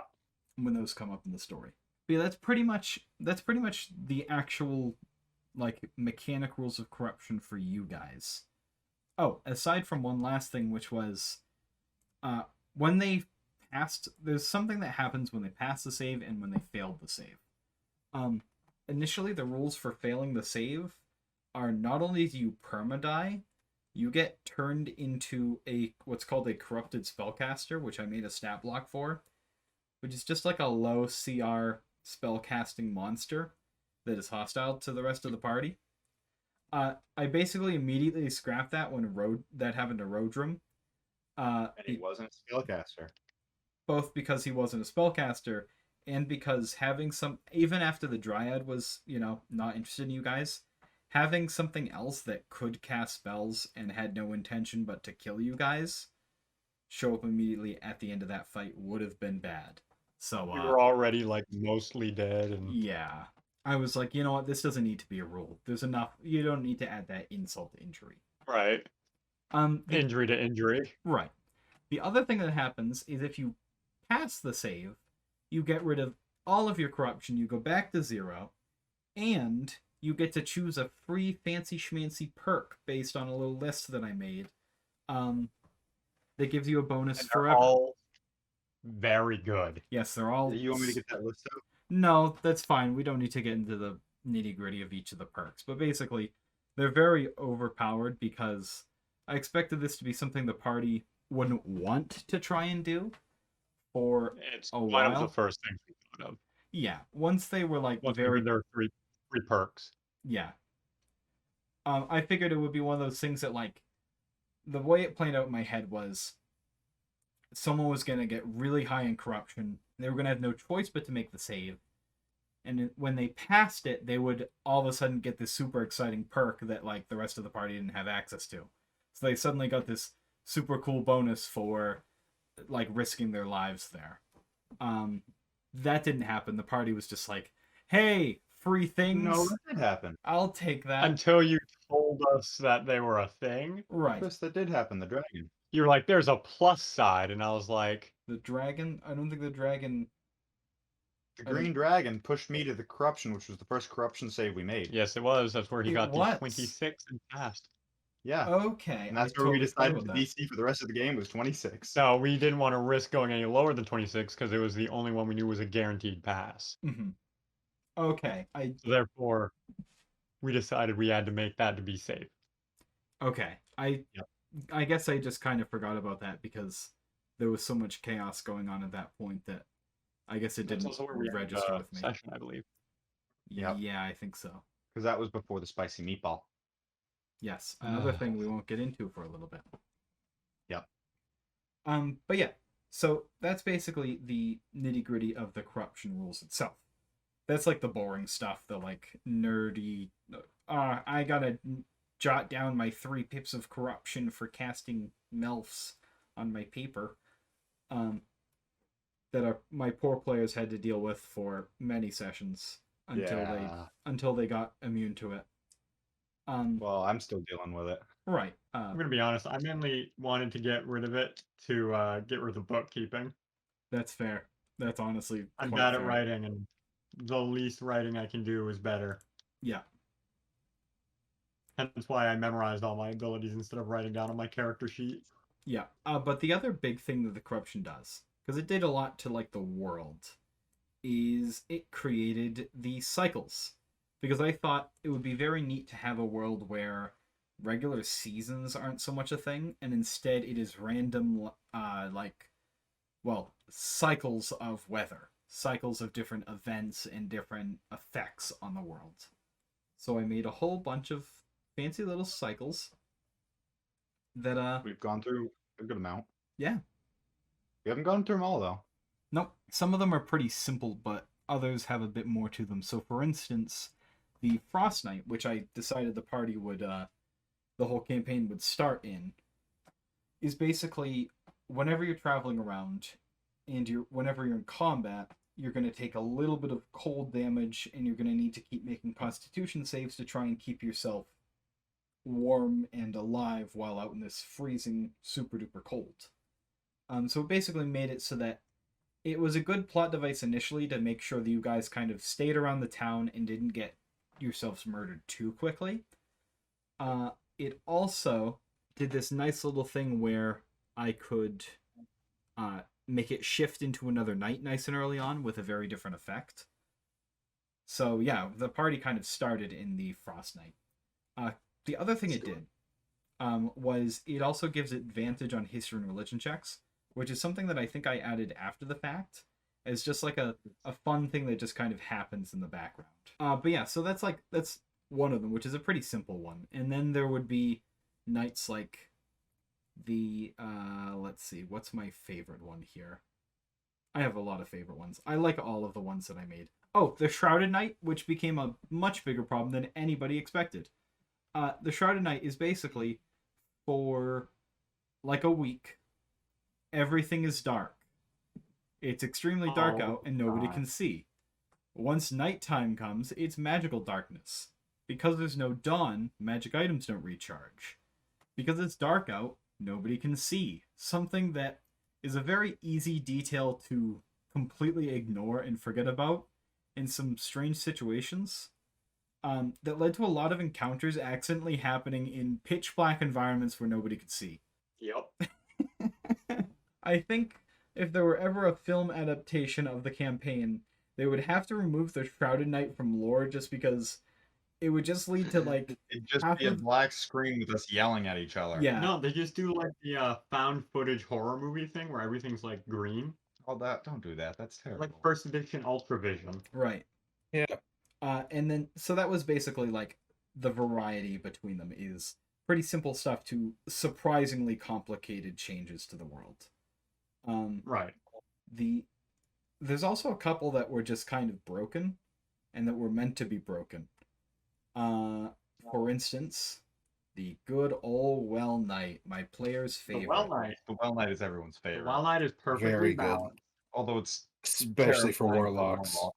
Yeah. It is amazing for warlocks. I would have laughed if it still only gave you a first level spell slot. I mean, it would be another spell Warlock slot, and a so... purple spell slot, that'd still be pretty damn useful. Oh yeah, I'm not saying it's not useful. Yeah, what's the bonus of casting Fairy Fire at 5th level rather than 1st? Well, isn't it second? No, that's first edition. Yeah. I should know this. I have Fairy Fire innately, but I've cast it never. I've cast it many times because it's one of the only good Archfey Warlock spells. That is true. That and Calm Motions. Circumstantial. But yeah, so the Well Knight basically, as they just described, you get a free spell slot. First level, it's the first level spell slot that you can get. So for Warlocks, that translated to another Pact Magic slot, which was pretty powerful for Billy the Warlock. But generally pretty powerful for everybody because getting an extra spell slot permanently is pretty strong. The idea of it is more powerful because it's Billy. Right. Yeah. He That's doesn't fair. cast any spells. No, he This is true. does. Blast! Well, he casts a cantrip. Cantrip. You can't upcast Eldritch Blast. The other thing Until you is, cast it with action and bonus action, and then twice with your Yeah, action, or twice with bonus bonus action. Or just talk. S- Nice little thaumaturgy. something The that world hears you. No, the sun just dims slightly. something that never really came up is the Well Knight also means that casting spells during that time doesn't give you any corruption. Right. But we already got rid of it before that came up. Yes. Also, he spent the entire time cramped up, Purifying to- items. purify Oh, items. item Yes. corruption. yes, that's something I was going to get into too. But we can cover that right now because it's basically everything on the cycles is just a fun little There are different change to the cycles world. and I Yeah. still like the Feral Knight because I get an extra wild shape. But I like the Scorch Knight, even though we've never done it. I'm just glad the Cascading Knight hasn't happened yet. What is that? I'm not going to tell you what Constant it does. rain all the time? I'm not going to tell you what it does. just saying the what's it called? What's it called? No, the goddamn Caustic Knight. I love the fact that we have umbrellas that our character or our party kind of has, and it's we just walk around for the entire cycle, just handing out umbrellas to people we like, and everyone else we watch them get melted by acid. Like, Mhm. no, you common people, nah. Instead, we'll just hand it to this barkeep that doesn't like guild business. Here's the thing. That was not the purpose of the umbrellas, and that we didn't have the umbrellas for that. I asked for enough umbrellas for the people in Uxrodon, and then Cara took them all and gave them out to people in the world. That is true. That was entirely you. Okay, but why do people in Uxfordon need them? They're underground. No, V in Uxrodon, first of all. Also, what if they went above ground? We have a nexus. This is all Oh, yeah. information that is completely useless to our viewers right now. That's fine. But That's Item fine. That's corruption. fine. item Yeah. corruption, yes. So basically, the thing is, with the We've corrupted, that means in this world that items were essentially corrupted very often as well. This most of the time manifested in whenever you attune to a magic item, you permanently have a couple of extra pips of corruption from attuning to that item. Which was, Wow, attuned to it. yeah, And the more rare the item, the more corruption it has. right. More powerful the item because more magic. Yes. But yeah, so it was basically just here's a bit of a debuff for having more magic items because I'm somebody that likes to run a very high magic world. So I give out a lot of magic items and I give out a lot of weird stuff in the world as it is. Most of these are homebrew magic items, and they're amazing. Not Towards the most, end. but good amount. I think only like 40% of the magic items I've used in Campaign 2 were actually homebrewed. There's actually a large number of items that I just took from the DMG. Or my favorite thing that I do is modify items to be a slightly different variant of the one of the books.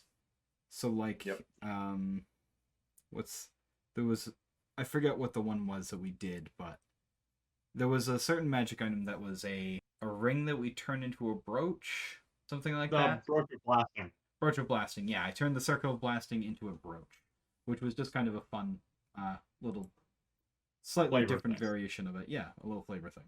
But the thing about magic items having corruption that I kind of totally forgot about and never enforced on you guys is it's not just attuned items that have corruption. All items have corruption. Anytime that you used a magic item, in most cases, you were supposed to get corruption from using it. That's something that I totally forgot about and just kind of ignored as a rule as we went along. Huh. Yeah, so like every time that you say use a Circle of Blasting, for instance, casting that spell would give you some amount of corruption because you used the I item. thought it was because it didn't use a spell slot that it didn't. No, Like the that magic is already corrupt inside. it was a separate rule. It was a separate rule from like Huh. using a spell slot versus not using a spell slot. The whole idea was that using that I use that as an example, but like using Yeah. any sort of magic item like using its ability would have given you corruption. So even like using winged boots or attunement, so that's a bad example. A folding boat, for instance. Cap of water breathing would probably just I'd give you that one for free. But like the folding boat, for instance. Dude, cap of water breathing is pretty good though. Anyways, my point is more that like, let's say you activated a folding boat and turned it into one of its different forms. The whole idea is, despite the fact it's not an attunement item, it's not casting a spell. Depending on the ruling, you may still get corruption from transforming. But again, that's a rule that I totally ignored because it would make things way too complicated. And I just generally forgot to enforce it every time, so it's fine. That one I was happy to kill. Anyways. Yeah. That one didn't need to exist. I'm glad it's dead. Yeah. I am too.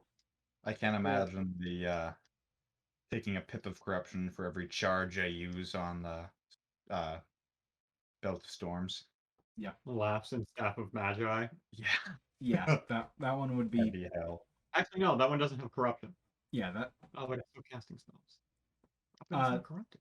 that's an important distinction, is that the reason a lot of magic items are corrupted is because they were either made with after the weave was already corrupted, in which case obviously you're taking from a corrupted source, the end result is going to be corrupted, or the magic items had been suffused to the air, quote unquote, for so long that they had just naturally accrued a lot of corruption. But that means in like a sealed environment or in special different planes, for instance, the party managed to find magic items that weren't corrupted, which is like an extra shiny find. So that's yes, it is. Or we would dig through a pile of corrupted trash and find a very corrupted item. Yep. Right. Which is what I did. Yes. That is the thing that you did.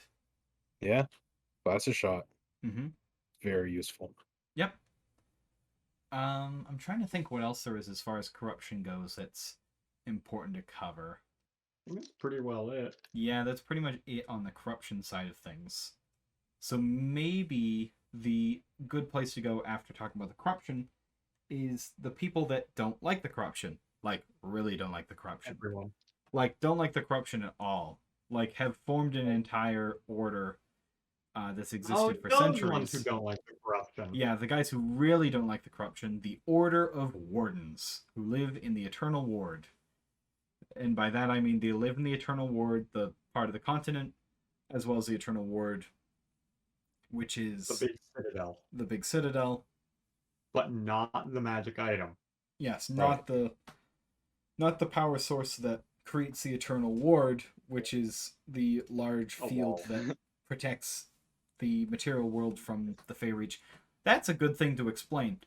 Basically, the reason the world isn't dead, and the reason our adventurers are able to travel around like a gaggle of idiots, is because of the existence of something called the Eternal Ward, which is basically this massive magical bubble, to make things very simple, a big old bubble around the Eternal Ward in the Nine Realms that protects it from the rest of the Fey magics.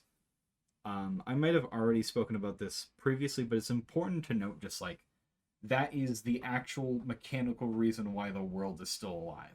I don't know if I ever went into some of the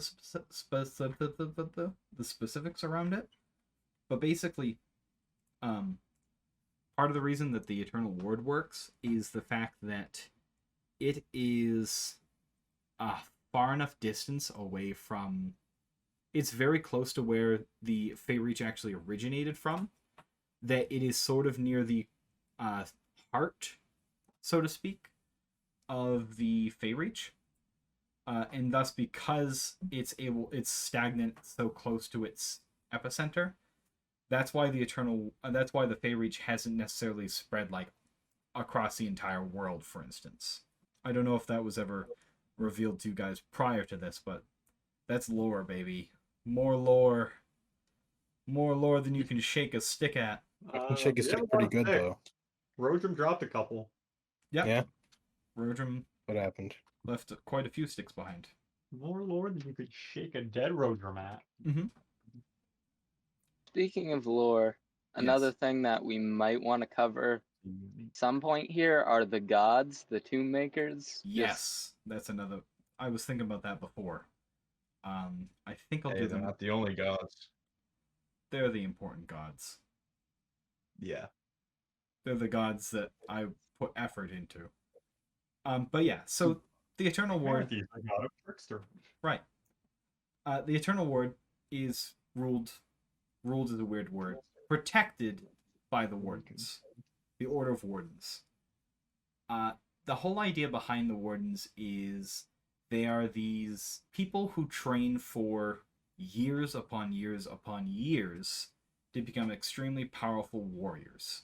And they are the ones that are specifically taken from areas inside of the Eternal Ward, as in the continent, plucked from their homes and families and everything there, and trained into the Wardens themselves, who are basically the biggest badasses in the world, because in a world where corruption kind of kills anybody who's not strong enough, having a group of people who is strong enough is pretty darn useful. They were. Yes. Asterisks. They were really We strong. won't get into that for.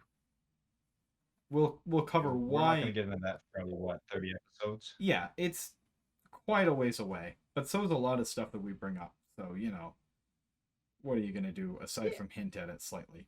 Hey, it gives people a reason to listen to them. Yeah. Us. Right.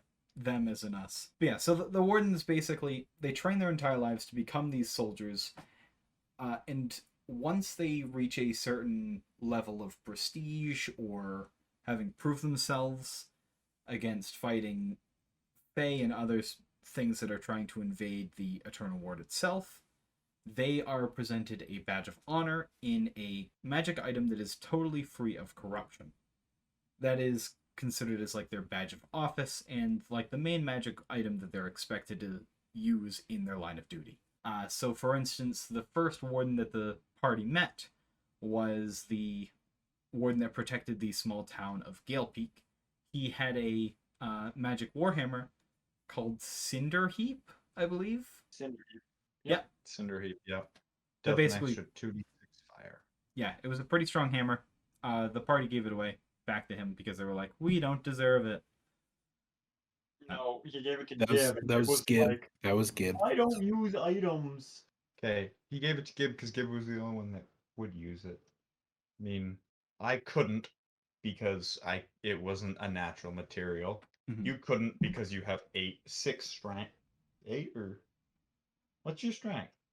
9. He has 9 strength. I'm running all accounts. Maybe it was 8. I don't know. -1. And then no one else was really a strength Also, character. I wasn't going to use a hammer anyways. Yeah. Philary. So Gib, our cleric, was the only one who was going to use a hammer. And Philary. he Philary, right? Why didn't we give it to he Philary? wasn't there. Great Oh. question. He wasn't there. The other thing I remember is that Gib did not have hammer proficiency by rules. He had to ask you if he could have hammer proficiency because he hung out with Cara for so long. Yes. And And my then he main gave weapon. away the hammer. And Mhm. my main weapon is a maul. Yes. So he was like, wait, so could I have hammer proficiency because of this reason? And you were like, yeah, I'd allow it. And he was like, nice. And he swung Here's it the once. hammer back. Yep. He swung it once. Yeah. I Then he mean, cast guiding bolt and missed. the whole idea behind the warden giving you guys a hammer is having a magic item early is a very, useful thing. This is something that I will say many times that this podcast is not for information on how to learn how to DM.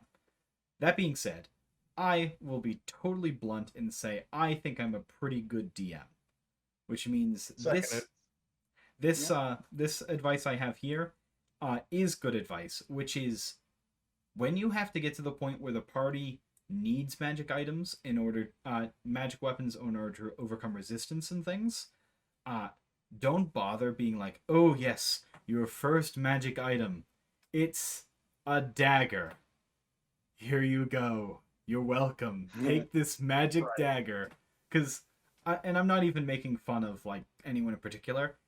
Every campaign I've ever been a part of, the first magic weapon the party finds is a dagger, because it is the least damage, it is the least dangerous weapon, it is the least valuable weapon that you'd realistically enchant, but it's still a magic weapon, so you gotta use it. But no, don't bother with that logic, because the whole idea is you're trying to give that first magic weapon, you're trying to give them something useful, not something to just pass over the barrier. If you need to give them a magic weapon to help them actually do damage to something, it should have a cool something to it. So the Cinder Heap, for instance, was this massive black warhammer that had like lines of like embers and molten magma around the head of it. It did a little bit of extra damage. It might have been powerful for them at that level, but it's a cool first weapon that helps to kind of set us apart. It's like it sets that as your first weapon, that first cool weapon that you get. You're gonna remember that at least a little bit if they had bothered to hold on to it.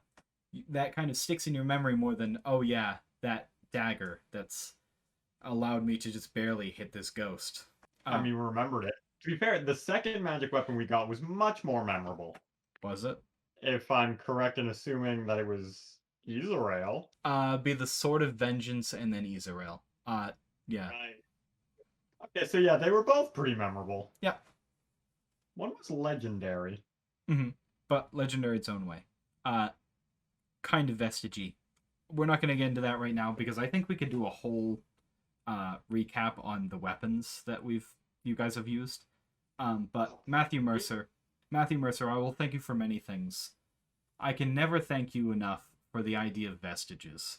Because even just the general idea of a magic item that evolves with the player is perfect. It's the perfect thing. It is an excellent idea. Right. I love it. I can never give enough praise for that. But enough of that. Not giving praise. We've given enough. Yeah, we've talked too much about other people.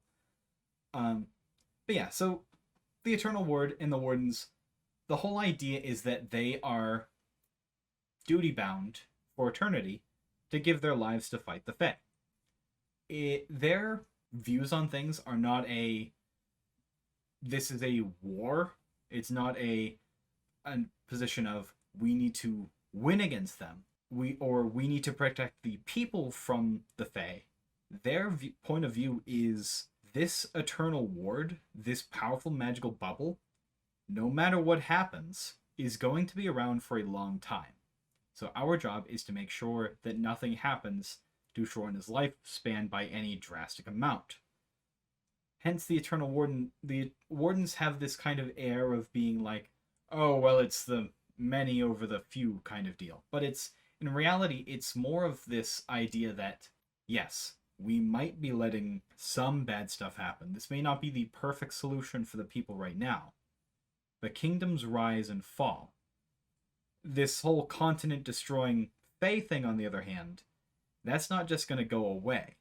That's going to be around forever. So the Eternal Ward has to be around forever to stop it. That's kind of their point of view on things.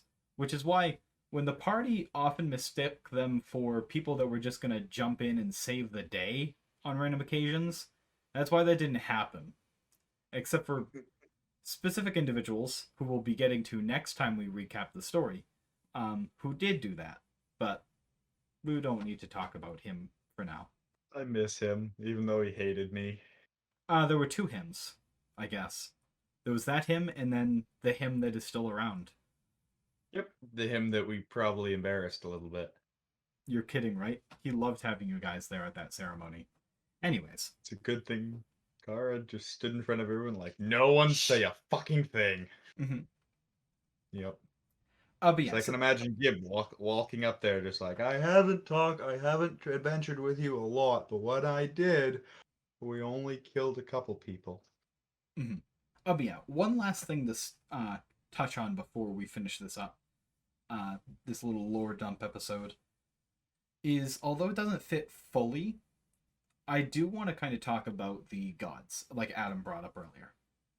Because I did put a lot of time and effort into them, so I'd be happy to talk about them a little bit. Going to this, I had just gone through 2 long campaigns, the 2 campaigns I did before this, where I hadn't paid much attention to the deities of the worlds we were using, or like making a specific pantheon with a lot of effort and time put into like the ideas of it and the aesthetics and the gods themselves. So it was always kind of like something I didn't pay that much attention to. For this campaign, I went all out on creating a pantheon, which is how the Tomb Makers came to be. The Tomb Makers were this pantheon of gods that are very Egyptian adjacent, whose whole shtick is that they're very in tune with the they're very similar to the people of the Ward in the Nine Realms in a way, because in this world that has been ruined by the Fey Reach, that is in this dystopia, unifying and being together, not getting into petty squabbles over little things, is more important than anything. Over anything else, people have to stick together, as do their cultures, their religions, that sort of thing. That's the idea of the Tomb Makers, which is why, in connection with their whole Egyptian aesthetic, the tomb that they actually create is the idea that all of the old gods, quote unquote, all these random deities picked and pulled from different worlds and different realms and stories that players and adventurers use, they can't be randomly venerated because you're just creating 1,000, countless of these powerful deities that have a few followers that can randomly cause disastrous consequences in the world. The Tomb Makers are a unified pantheon of gods whose ideals are, if we do not worship these other gods and we take away the power of these other gods, we can unify the belief and the strength of society as a whole into this pantheon and into making sure that there is order, there is some sort of justification for why things happen in the universe. Because even if it's like the gods just demanded it, it's not you wake up every day and there's, disastrous things and random chaos happening because different gods decide different things today. That's kind of their whole ideals. That recap really actually just clarified for me how the god we just met ended up the way he is. Yeah. I really didn't put 2 and 2 together. That wasn't because of them. He's very specifically not because of them. No? Because yeah, it's kind of a separate thing. He explained that when he showed up. Corruption is corruption, even under a different name. Right. Never mind. Yeah. The Tomb Makers were a good way for me as the DM to be like, hey, stop worshipping all these random fucking gods and making me have to do research on what they are and where they're from and everything. All praise Lantor. Yeah. And, Lantor never existed. He existed to me. I do. That doesn't mean anything. He never existed. So angry about little things. I do find it I'm funny. not angry. I do find it funny that I made this whole pantheon for this whole reason, and then certain people, not going to name any names, Cubby, just decided to add their own random deities and make me do some research anyways. That was neat, but, what are you going to do? That we haven't used at all? Right. Because, well, there is a reason that we haven't used them, and it's because we have used them, just in a different way. I just chose dragons. Yeah. But even though the world didn't have any dragons in it. Yup. I willed them into existence. Mm-hmm. Archfey Warlock said Archfey, so I said I follow an Archfey, I guess. Yep. But yeah, so weirdly enough, the Tomb Makers, despite having been created and despite them having the supposedly being powerful deities in this world, in the lives of the adventurers, did very little in the beginning of the campaign. There was one person who actually worshipped the Tomb Makers in any capacity. That was Gib'duil. Now, guys, we finally get to touch on the irony of Gib'duil. So, who would like Who wants to take it? Who wants this? I'll let someone else do it because I explain things before. Adam. Sure. So, Merethes is a god of loyalty, trust, marriage, bonds, but the subclass that Gibbs player chose was trickery, and on top of that not being too much of a fit, I distinctly remember him doing some, even if he wanted to reflavor the subclasses, I would get that too. But I remember him doing some stealing and preventing us from doing things out of mistrust of us, saying that we would protect ourselves in a fighting pit a bit later in the campaign.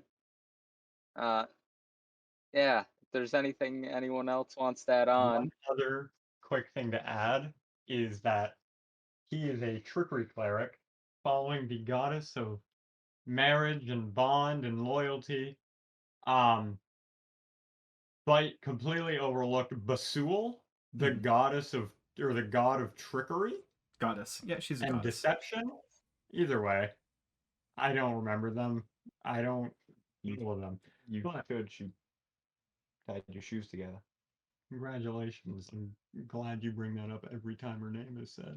You forget Gene is an atheist, Yeah. even though he's met the Tomb Makers No, before. he's an atheist. He does not believe in them. Yeah, he looked They at don't them exist. and thought to himself, "I don't believe in you." He looked the gods dead in the eyes and decided, no, you don't exist. One more thing is that, like, I'm pretty sure he chose that god randomly, and his only reason for picking Trickery Domain, just at all, was because he wanted to be like Men in Black because they got Modify Memory, if I'm correct. Yes. I think he chose Trickery because he was going to be a rogue Mm-hmm. and decided to be a healer, but then he was like, I still want to be a rogue. And the reason he chose Merethes was because, like, his bond with his sister or loyalty sister, whatever. Granted, he was also best friends with Cara, who, in his description specifically, despises people that lie to him and betray his trust, which Gib has done multiple times. Mhm. Yep. And Cara has done to us multiple times. Yep. Yeah. But that is to be talked about later. Yes. And speaking And about Billy later, has expertise in deception, speaking And about Billy is bad at most things. except for deception. and Especially talking to people right now. and speaking about Yes. later, we're 2.5 hours into this thing. I think that's about time that we Shit. wrap it up. Yes, I- please. Yeah. Yeah. That was a lot of talking, although there's quite a bit to cut out because we had a pretty long break in the middle, but still. Yeah, that was a nice long chat about our campaign and whatever else we talked about in the first half. I don't remember that. It's all white noise. Yeah, it's all a blur. But yeah, so thank everybody so much for listening to Gwellentia Gathers, episode number 3. If you made it this far into the podcast, thank you. And part of me wonders why, but part of me is also really grateful and doesn't want to ask why. You know, we accept everybody. It's super cool that you've made it this far into the podcast. Thank you very much. You've made Please it so don't far. find something better to do. Right. Yes, please. We certainly have them. You've made it so far into the podcast that you get to hear the plug section, the most exciting section of the podcast, because it's where I talk about all the things that I have, and then my friends are like, yeah, I have nothing. Yeah. Yeah. So I'll start with my long list of plugs. You can find me on YouTube, on Twitter, and on Twitch as Alvesie Sprocket. That is ALVESIE_SPROCKET. I post a lot of stuff on YouTube pretty regularly. I tweet around about things occasionally, mostly just when uploads go up. And someday I'll stream on Twitch when I have internet that isn't hot garbage. yeah, also listen to this podcast because it's really cool and my friends are here. Yeah. That's my plugs. Yay.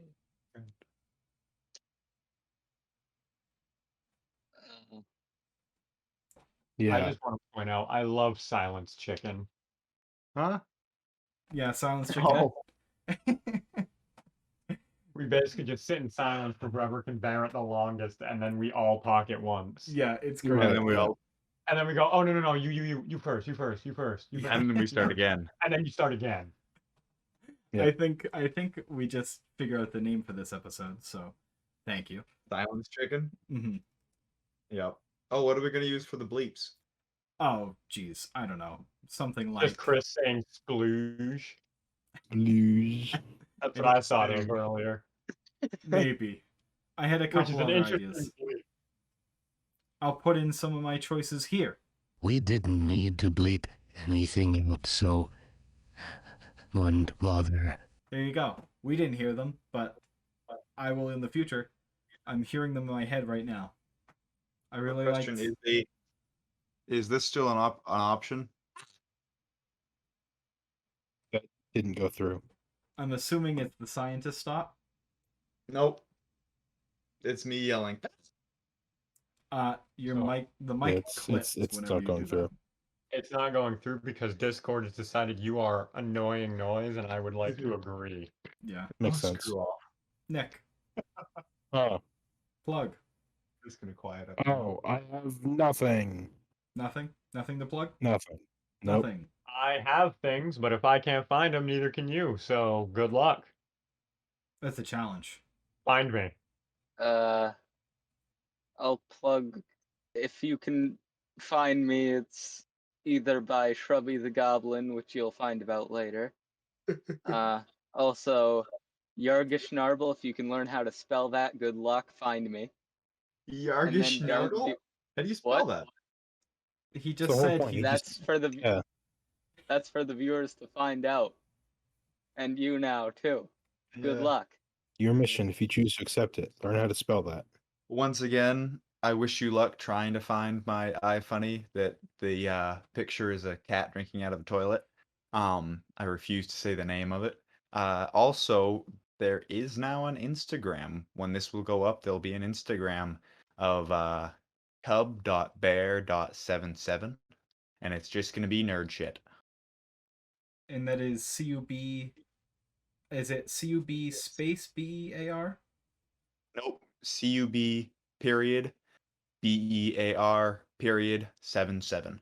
Go on and Yep. check that out for all your Cubby surprises. It's just gonna be nerd shit. Nice. Congratulations, Adam. You've ruined my Reddit search history. What did I do? Now it's just Yargishnarble searched 5 different times in different spelling. I'll put it in the Discord chat. Nice. Guess I'm not gonna be able to look at the Discord one because I kind of want to figure out how to spell it myself. Oh. Do it. Do it now. Reddit. I was gonna say we didn't declare war on anybody in this podcast. That's how we should end the episode: is figuring out someone to declare war on. We kind of did Yeah. declare war on somebody. Didn't we declare war on Harry Potter at one point in this podcast? Yeah. Yeah, The that Harry Potter happened. fandom. Yeah. Not Harry Potter because the books are pretty good, but the fandom is bullshit. That's not what I declared war on. I think I just declared war on the word. Take that as you will. I decided the fandom. I don't care if they kill me. I don't care what kind of death threats I get. Fight me, Harry Potter fandom. Yeah, fuck you, Harry Potter. Good night, everybody.